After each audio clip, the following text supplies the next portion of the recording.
Hi, I'm Jennifer Marie Dreams, and I have created this YouTube channel in hopes to give you some inspiration towards your crafty self. Welcome to my Sunday Fun Day craft playlist. This video will show a brief viewing of Simplicity's S9136. I'm super excited to share this mini project, so let's get started. First thing first, the materials that you'll need are scissors, marking pencils, pens, desired fabric. I'm using a stretchy polyester and of course a sewing machine.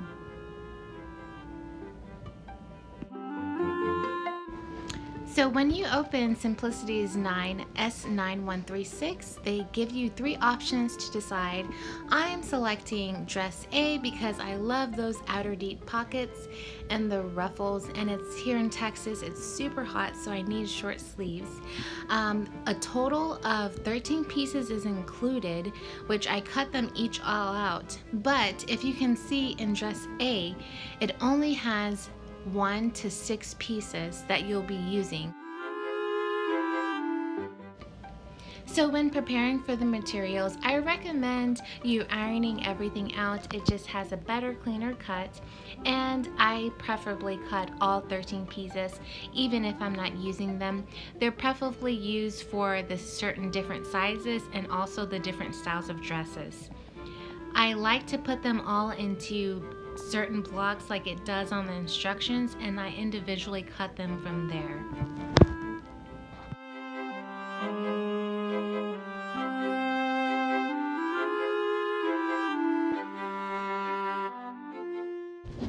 Thereafter, I make sure I use pieces 1 through 6, which is used for dress A, and I keep the patterns pinned onto the fabric just so I can know where everything is at.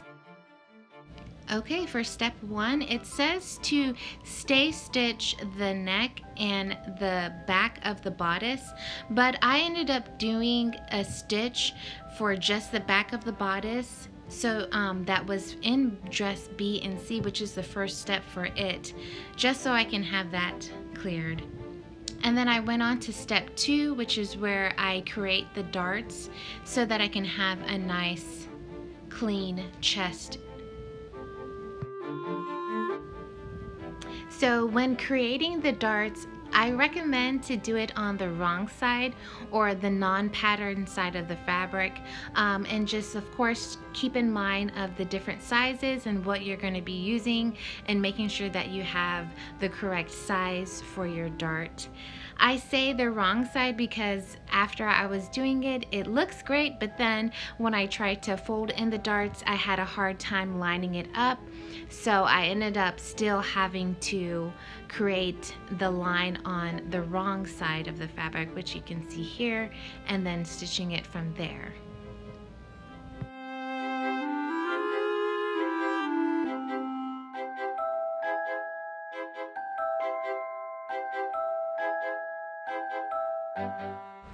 So step 3 was to simply stitch the front and back sides of the bodice. So that's the top half of the bodice so far that you have, and stitching the sides together.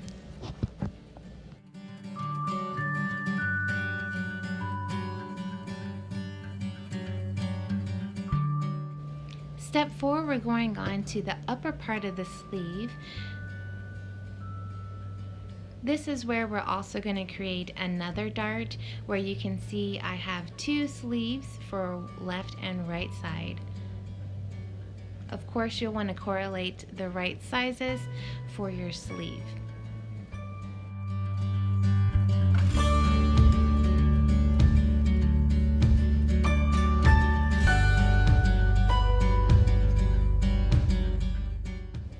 Step 5, we're going to stitch the underarm together, and this is how the sleeve is going to look by itself. A little bit towards the end, I am going to go ahead and hem the ends of the sleeve as well.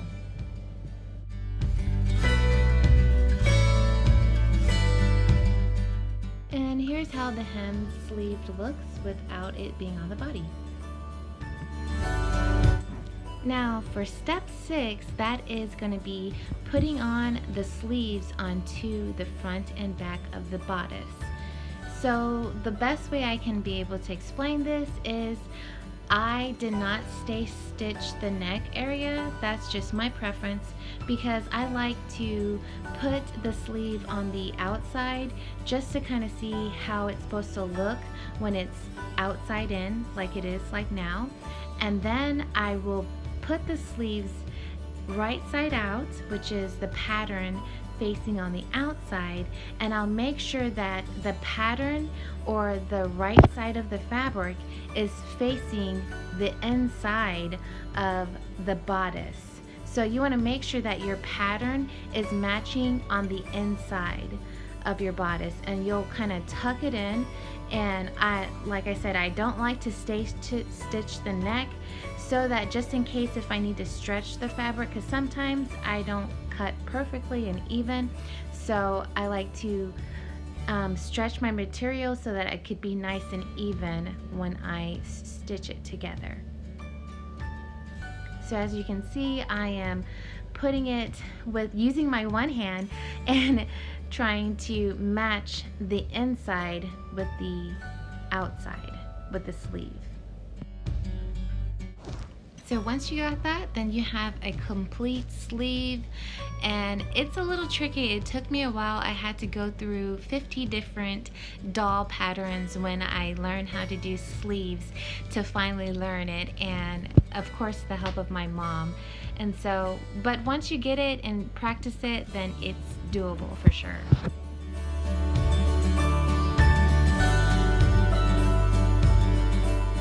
From there, I will use the rest of the pieces, which is pieces 4, 5, and 6, leading on to steps 7 to 9. I put these steps all together because it is creating the pocket pieces in the front of the bodice.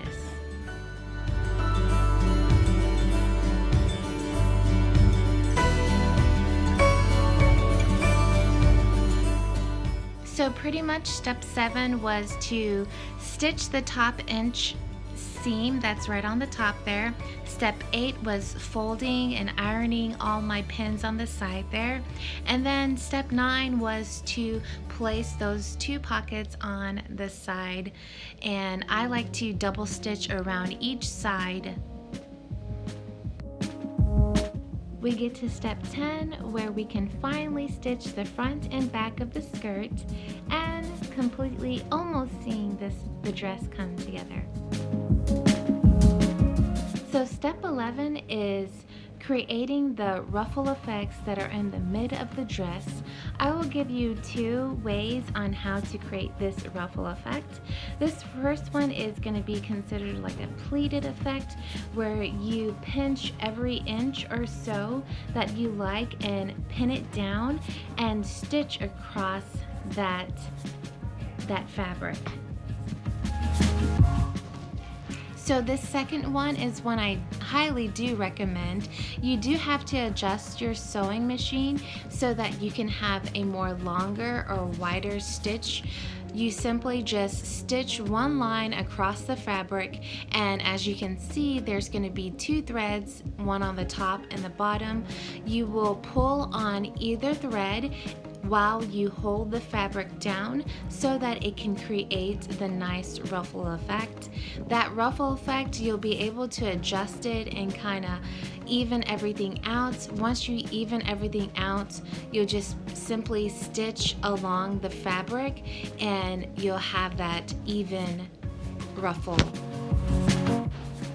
So on this pattern, it specifically had a zipper in the back of the dress, which it was for all the dresses. I preferably did not want that. So as you can see here, my last step 12, I placed just a stitch across the back of the dress, and I serged using a serger machine, and I serged the rest of the inside so I won't have a lot of fringing. I hemmed my neck and the bottom together, and of course put the bodice and the bottom half of the dress together. And this is my result of my wonderful pocket dress.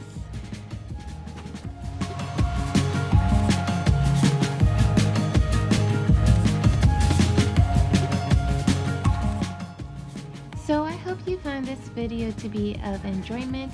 If you found it to be of helpful as well, then please take a moment to like, share, and subscribe. And until next time.